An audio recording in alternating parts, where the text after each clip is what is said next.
আসসালামু আলাইকুম রহমতুল্লাহি অবরকাতুহু। সম্মানিত দর্শক, আমাদের দেশে বিদেশি শক্তির যে উপস্থিতি, এই সময়টাতে ২০২৪ সনের এই যে নভেম্বর মাস রীতিমতো আতঙ্কের সৃষ্টি করেছে। এর কারণ হলো, যখন স্থানীয় যে পক্ষগুলো, রাজনৈতিক পক্ষগুলো খুব শক্তিশালী হয়, রাষ্ট্রীয় কাঠামোগুলো একটা সুন্দর সিস্টেমের মধ্যে চলতে থাকে, তারপর দেশের অর্থনৈতিক অবস্থা যখন প্রান্তিক লেভেলে খুব ভালো অবস্থায় থাকে, অর্থাৎ দরিদ্র এবং প্রান্তিক জনগোষ্ঠী তাদের হাতে পর্যাপ্ত টাকা থাকে, সমাজে সুখ থাকে, শান্তি থাকে, তখন অটোমেটিক্যালি পুরো সমাজ, রাষ্ট্রে একটা শৃঙ্খলা চলে আসে। আর যখন এরকম একটা শৃঙ্খলাবদ্ধ সমাজ এবং শৃঙ্খলাবদ্ধ রাষ্ট্র কোথাও থাকে, সেখানে আসলে বিদেশি শক্তি কখনোই আসতে পারে না। তো সেই দিক থেকে যে গত ১৫ বছরের শেখ হাসিনার যে শাসন, এই শাসন সময়টিতে বা শাসনকালে আমাদের যে ফান্ডামেন্টাল অধিকারগুলো রয়েছে, মৌলিক অধিকারগুলো রয়েছে, সেই মৌলিক অধিকারগুলো যাকে বলা হয় অবদমিত, অপমানিত, লাঞ্ছিত হতে হতে ওগুলো কেবল সংবিধানে ছিল, কাগজে কলমে ছিল, বই পুস্তকে ছিল। মানুষ ভুলেই গিয়েছিল যে তারা এ রাষ্ট্রের নাগরিক এবং আওয়ামী লীগ এবং শেখ হাসিনা তাদেরই সেবক, তাদের মনোনীত, তাদের দ্বারা নির্বাচিত, এবং জনগণের বাইরে এই দলটির কিছুই করার নেই। এটি জনগণ ভুলে গিয়েছিল। আর আওয়ামী লীগের যারা লোকজন, তারা চিন্তা করেছিল যে এই দেশটি তার বা তাদের, তারা যা বলবেন সেটা শুনতে হবে, সেটা মানতে হবে, এবং আওয়ামী লীগের বাইরে অন্য কোনো রাজনৈতিক দলের আসলে এই বাংলাদেশ শাসন করারই ক্ষমতা নেই। দ্বিতীয়ত, এই বঙ্গে শেখ হাসিনা ছাড়া অন্য কোনো যোগ্যতর নেতা বা নেত্রী নেই যিনি কিনা প্রধানমন্ত্রী হবেন। এবং এই কথা স্বয়ং প্রধানমন্ত্রী বলতেন, সাবেক প্রধানমন্ত্রী বলতেন যে আমার পরিবর্তে বা আমার সাবস্টিটিউট কে আসবেন ক্ষমতাতে, নাম বলেন তো।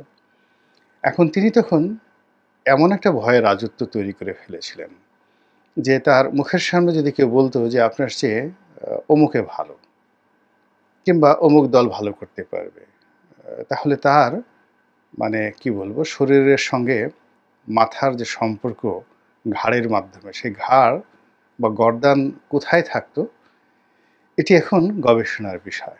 তো বাস্তবতা হলো, সেই রাজা নেই, সে হাতি নেই, সে হাতি শাল নেই, ঘোড়ার শাল নেই, সেই যে গণভবন তারা সেটাও নেই। এখন নতুন একটা সরকার এসেছে, এটি জনগণের ম্যান্ডেট নিয়ে এসেছে, বিপ্লবের মাধ্যমে এসেছে, যেটাকে বলা হয় পপুলার গভর্নমেন্ট। কিন্তু লিগ্যাল, আইনগত যে ভিত্তি, এটি এই সরকারের নেই। দ্বিতীয়ত হলো যে এই সরকারের কোনো সংগঠন নেই, রাজনৈতিক সংগঠন নেই, এমনকি কোনো সামাজিক সংগঠন নেই, এবং তারা বাংলাদেশের মাটিতে বন্ধুহীন একটি সম্প্রদায়। এবং গত ১০০ দিন ধরে তারা যে সকল কর্মকাণ্ড করেছে, সেই কর্মকাণ্ডের ফলে এমন কোনো কিছু হয়নি যা কিনা মনে হয়, যা দেখে মনে হয় যে আমরা একটা নবযুগ পেয়েছি এবং অতীতের যে কোনো সময়ের চেয়ে আমরা ভালো আছি। কিন্তু সেটি মনে তো হচ্ছেই না, উল্টো যে সকল বিপদ, বিপত্তি, বিশৃঙ্খলা, অস্থিরতা, অনিশ্চয়তা, বিরক্তি, সব কিছু মিলে আমাদের যে জনজীবন, রাষ্ট্রীয় জীবন একেবারে এলোমেলো হয়ে পড়েছে। এখন এই অবস্থাতে যা হয়, দেশের মধ্যে অনেকগুলো শক্তি, যেগুলো নিয়ন্ত্রণহীন শক্তি, এগুলো মাথাছাড়া দিয়ে উঠেছে। যেমন ধরুন, বড় বড় যে রাজনৈতিক দলগুলো, সেই রাজনৈতিক দলগুলো যদি কখনো বিশৃঙ্খলা করে, আপনি তাদেরকে দায়ী করতে পারবেন এবং ধরতে পারবেন, সেটা বিএনপি হোক, জামাত হোক, জাতীয় পার্টি হোক। কিন্তু কোনো অসংগঠিত শক্তি, যেমন ধরুন কিশোর গ্যাং, কিংবা ধরুন এই যে রাস্তায় ছোট ছোট সংগঠন, তারা দাঁড়িয়ে গেল, শত শত যাকে বলা হয় ছোট, ছোট সংগঠন টেকনাফ থেকে তেঁতুলিয়া পর্যন্ত বিভিন্ন নামে বেনামে চাঁদাবাজি করলেও, ডাকাতি করলেও, রাহাজানি করলেও আপনি এদেরকে নিয়ন্ত্রণ করতে পারবেন না। এবং যখন সমাজে অনিশ্চয়তা থাকে তখন ভদ্রলোকগুলো, যোগ্য লোকগুলো আত্মমর্যাদা এবং সম্মান বাঁচানোর জন্য পেছনে চলে যায়। আর সামনের সারিতে চলে আসে অযোগ্য, অদক্ষ, বিরক্তিকর, মানে বিরক্তিকর। যেমন ধরুন গভীর জঙ্গলে রয়্যাল বেঙ্গল টাইগার থাকে। কিন্তু লোকালয়ে মানুষের বিরক্তি উদ্রেক করে কিছু প্রাণী আছে। তদ্রূপ একটি দেশে যখন রাজনৈতিক বিশৃঙ্খলা চলে তখন সত্যিকার অর্থে যারা প্রাজ্ঞ রাজনৈতিক নেতা, তারপর যোগ্যতর নেতা, তারা খামোশ হয়ে যায়, তারা চুপ হয়ে যায়। আর ওই জায়গাতে দেখা গেল যিনি মেম্বার হতে পারেন না তিনি রাষ্ট্রপতি হওয়ার জন্য ঘোরাফেরা করছেন। অথবা ধরুন জীবনে কখনো রাজনীতি করেননি তিনি এখন মন্ত্রী এমপি হওয়ার জন্য সেই বিএনপি, আওয়ামী লীগ, জামাত সবাইকে গালাগাল করছেন। তো এরকম বিশৃঙ্খলা যখন চলতে থাকে পানি ঘোলা হয়ে যায়, রাজনীতির মাঠ ঘোলা হয়ে যায়, সব কিছু এলোমেলো হয়ে যায়। এবং তখন নানা রকম বিদেশি শক্তি বাংলাদেশে বা অন্য যে কোনো দেশে যেখানে এরকম পরিস্থিতি হয় সেখানে চলে আসে। অতীতে আমরা যদি ধরি ইস্ট ইন্ডিয়া কোম্পানি, তারা বাংলাদেশে কেন এসেছিল? এসেছিল ব্যবসা করার জন্য, আদানিদের মতো। কিন্তু এসে পুরো ভারতবর্ষ দখল করে ফেললো। এবং তারা যে ভারতবর্ষ দখল করে ফেলেছিল এর মূল কারণ ছিল এই যে এখন যে অবস্থা চলছে পুরো ভারতবর্ষের রাজনীতি, সেটা দিল্লির সিংহাসন বলেন, বাংলা, বিহার, উড়িষ্যার সিংহাসন বলেন, সব জায়গাতে কিন্তু একই অবস্থা চলছিল। তো এখন সেই আদিকালের ইস্ট ইন্ডিয়া কোম্পানি নেই। কিন্তু এই আধুনিক প্রযুক্তির যুগে ইস্ট ইন্ডিয়া কোম্পানির চাইতেও জঘন্য, নির্মম এবং নিষ্ঠুর বিভিন্ন ব্যবসায়িক গ্রুপ বিভিন্ন ছিলায়, বিভিন্ন ছলচাতুরিতে মানুষের মনে ভয়, আতঙ্ক, আশা, স্বপ্ন ইত্যাদি জাগিয়ে পুরো সমাজকে অস্থির করে তুলছে। আর এই কাজগুলো করার জন্য তারা সরাসরি সামরিক শক্তি ব্যবহার না করে তাদের যে গোয়েন্দা সংস্থাগুলো রয়েছে সেই গোয়েন্দা সংস্থা এবং সেই গোয়েন্দা সংস্থার যারা পেইড এজেন্ট তাদের মাধ্যমে আমাদের এই সমাজকে রীতিমতো অস্থির থেকে অস্থিরতর করে ফেলছে। আমরা ভারতের যে গোয়েন্দা সংস্থা যারা কিনা দেশের বাইরে গিয়ে অপারেশন চালায়, খুন খারাপি পর্যন্ত চালায় এবং ভারত রাষ্ট্রের স্বার্থ দেখা সহ আরও অনেক বিষয়াদি যেগুলোকে নেতিবাচক অর্থে এহেন কুকর্ম নেই যা করে না সেই প্রতিষ্ঠানটির নাম রয়ের ফাদার মানে আব্বা যে আন্তর্জাতিক গোয়েন্দা সংস্থাটি সেটি হলো মোসাদ, ইসরায়েলের গোয়েন্দা সংস্থা। মোসাদকে বলা হয় যে পৃথিবীর সৃষ্টি হওয়ার পর এবং রাষ্ট্র তৈরি করার পর রাজা বা সম্রাট, মহারাজা তারা যে গোয়েন্দা বাহিনীগুলো তৈরি করেছেন সকল গোয়েন্দা বাহিনীগুলোর মধ্যে সবচেয়ে ইফেক্টিভ, সবচেয়ে ডেঞ্জারাস এবং সবচেয়ে যাকে বলা হয় দক্ষতা এবং অভিজ্ঞতা সম্পন্ন একটি গোয়েন্দা সংস্থা যারা এই পৃথিবীতে এরকম অনেক কিছু করেছে যা কিনা আমেরিকা, ইংল্যান্ড কিংবা ভারত অন্য কোনো দেশের শক্তিশালী গোয়েন্দা সংস্থা পারেনি। ফলে মোসাদের নাম শুনলে আমেরিকার যে কেন্দ্রীয় গোয়েন্দা সংস্থা সিআইএ তারাও কিন্তু থরথর করে কাঁপে। এরপর ধরুন সিআইএ, এরপরে রাশিয়ার গোয়েন্দা সংস্থা যেটা সাবেক গোয়েন্দা সংস্থা কেজিবি, তারপরে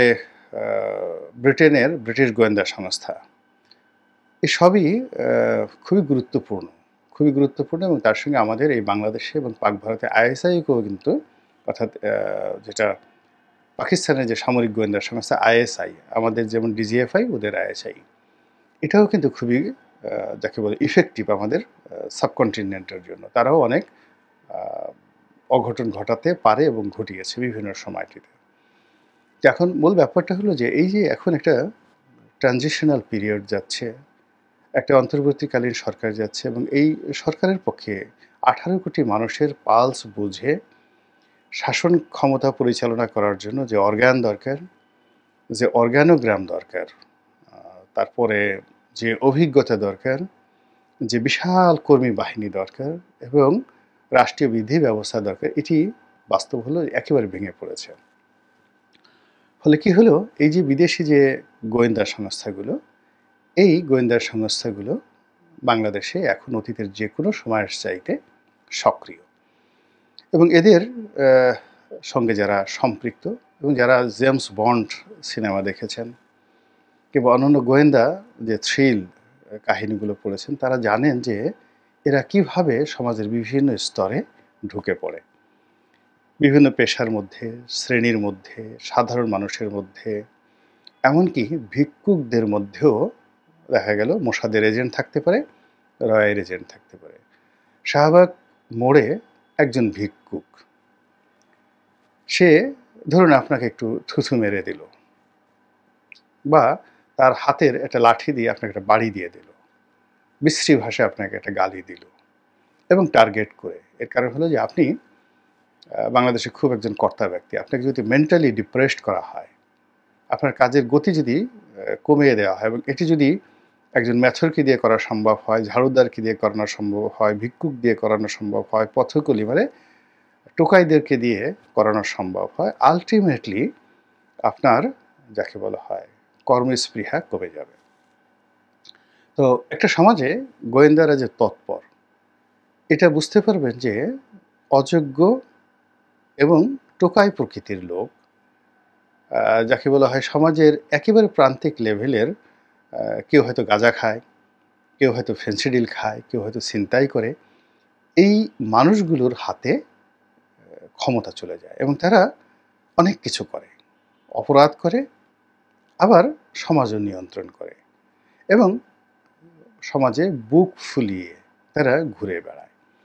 এরকম অবস্থা যখন আপনি দেখবেন কোথাও, ধরে নেবেন যে পেছন থেকে এরকম কোনো দেশি বা বিদেশি চক্র এদেরকে লেলিয়ে দিয়েছে। এখন আমাদের যে বাংলাদেশের প্রেক্ষাপট, সেই প্রেক্ষাপটে কি হচ্ছে আপনারা যারা যার অবস্থানে আছেন সবাই বুঝতে পারছেন। বড় ব্যবসায়ী থেকে শুরু করে ছোট ব্যবসায়ী, মাঝারি ব্যবসায়ী, প্রান্তিক ব্যবসায়ী, সকলের মধ্যেই এক ধরনের অনিশ্চয়তা এবং এই যে গোয়েন্দা সংস্থাগুলোর যে খেলাধুলা, এই খেলাধুলার সঙ্গে সঙ্গে আবার অদ্ভুত সব সংগঠনের নাম শোনা যাচ্ছে, যেমন হিজবুত তাহরির। এখন হিজবুত তাহরির সম্পর্কে আমরা বাংলাদেশের মানুষ খুব অল্প জানি, কিন্তু এই অল্প জানার সুযোগ নেই। যেমন একটা সময় আল কায়দা ছিল, বাংলাদেশে খুব আলোচিত হতো, বা অন্যান্য যে সকল জেএমবি গুরুত্বপূর্ণ যাকে বলা হয় রাজনৈতিক সংগঠন ছিল, সন্ত্রাসী সংগঠন ছিল, তো সেইগুলো এখন আর নেই। তো সেই জায়গাটাতে তালেবানের নামও একটা সময় খুব আলোচিত হতো, তো সেখানে হিজবুত তাহরিরের নাম খুব আলোচিত হচ্ছে। এবং সবচেয়ে বড় ব্যাপার হলো কে হিজবুত তাহরির, কে জামাত, কে হেফাজত, তারপরে কে ইসলামপন্থী, এই জিনিসগুলো কে চরমোনাই, কে আহলে সুন্নাত ওয়াল জামাত, আপনি এই বিশাল ৯০% মুসলিম সম্প্রদায়, কে তাবলিগ, কে জুবায়েরপন্থী, কে সাতপন্থী, আপনি এর মধ্যে হিজবুত তাহরির কোথা দিয়ে কিভাবে যে ঢুকে গেল বা ঢুকে গিয়েছে এবং তারা যে কী করছে, একান্ত যারা এই বিষয় নিয়ে গবেষণা করেন তারাও কিন্তু বুঝতে পারছেন না। এই কারণ হলো পৃথিবীর সবচেয়ে বড় অরণ্য হলো জনারণ্য। সুন্দরবনে কোনো কিছু খুঁজে পাওয়া সম্ভব, আমাজনের জঙ্গলে খুঁজে পাওয়া সম্ভব, কিন্তু জনগণের মাঝে, বিশাল জনগণের মাঝে যদি কেউ হারিয়ে যেতে চায়, কেউ মিশে যেতে চায়, আপনি তাকে খুঁজে পাবেন না, কেউ কখনো খুঁজে পায় না। এখন আমাদের দেশের ইসলামপন্থী মানুষগুলো, ধর্মপ্রাণ মানুষগুলো, আল্লাহ এবং রাসূলে বিশ্বাস করা মানুষগুলো, এরকম শতকরা ৯০% মানুষের মধ্যে যদি হিজবুত তাহরির নামক সংগঠনটি ঢুকে যায়, এদেরকে আলাদা করার কোনো রকম মেকানিজম এবং মেশিন কোনো রাষ্ট্রের হাতে থাকে না, এমনকি আমেরিকার হাতেও নেই। কেবলই মাত্র সামাজিক সংহতি এবং সুষ্ঠু রাজনৈতিক ধারা, প্রগতি, এই জিনিসগুলো দিয়ে ধীরে ধীরে এদেরকে মোকাবেলা করা যায়। তো এখন যে অবস্থা তৈরি হয়েছে, সেই অবস্থাতে মানে বাংলাদেশ সকল অপকর্মের একটা অধিক্ষেত্র, বাংলাদেশকে সকল অপকর্মের একটা অধিক্ষেত্র বানানোর জন্য, মানে golden triangle of criminals and crime, সমস্ত বিদেশি শক্তিগুলো চেষ্টা করে যাচ্ছে। আপনি আফগানিস্তানের কথা চিন্তা করেন, এটাকেও কিন্তু একটা গোল্ডেন ট্রায়াঙ্গেল বানিয়ে ফেলেছিল রাশিয়া এবং আমেরিকা। এখন এদের খপ্পর থেকে এই আ তালেবানি সরকার অল্প কয়েকদিন দেখেন আ তার মধ্যে তারা এই রাষ্ট্রটির যে উন্নয়ন, অভূতপূর্ব উন্নয়ন করেছে। এটি আপনি আফগানিস্তানে বা কাবুলে না গেলে বুঝতে পারবেন না। আবার এই একই জাতিগোষ্ঠীকে তারা কিন্তু এই কোকেন দিয়ে, গাঁজা দিয়ে, চরস দিয়ে, যুদ্ধ দিয়ে, অস্ত্র দিয়ে এমন পর্যায়ে করে ফেলেছিল, যার ফলে ওই পুরো দেশটি বারুদে ভরে গিয়েছিল। তা আমাদের এই দেশে এখন যে খেলাধুলা চলছে, এই খেলাধুলা থেকে মহান আল্লাহ রাব্বুল আলামিন আমাদেরকে রক্ষা করুন, হেফাজত করুন, এই দোয়া করছি। আসসালামু আলাইকুম ওয়া রাহমাতুল্লাহি ওয়া বারাকাতুহু।